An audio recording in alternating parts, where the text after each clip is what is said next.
There was an awesome session on Lambda and using that as a function, as a service, and being able to connect FileMaker to something like Twilio and making that easier for the FileMaker developer, and then being able to use those functions for any app, not just one client or one server.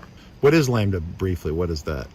How would you summarize Lambda? It's the service that Amazon provides where you can put a piece of code in AWS, and it only charges you for the time that whenever you execute that code. And so if it takes a microsecond, you're paying for that microsecond.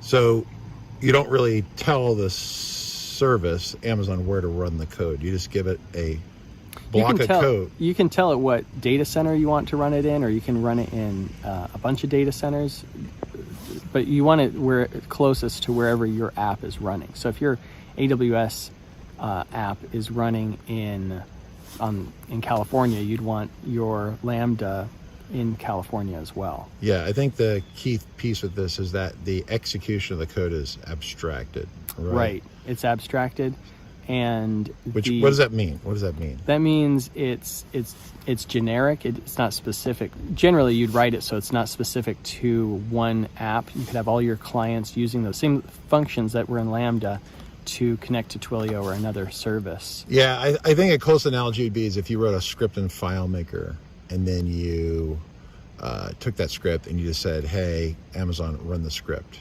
Yeah, so right now I have a client who has a PHP page in endpoint on their server that connects to Twilio. Now it's sitting there on their server and running, but if we move that to Lambda and made it generic, then we could use that same piece of code for all of our clients using Twilio and set it up in one place instead of having to set it up on each of their servers.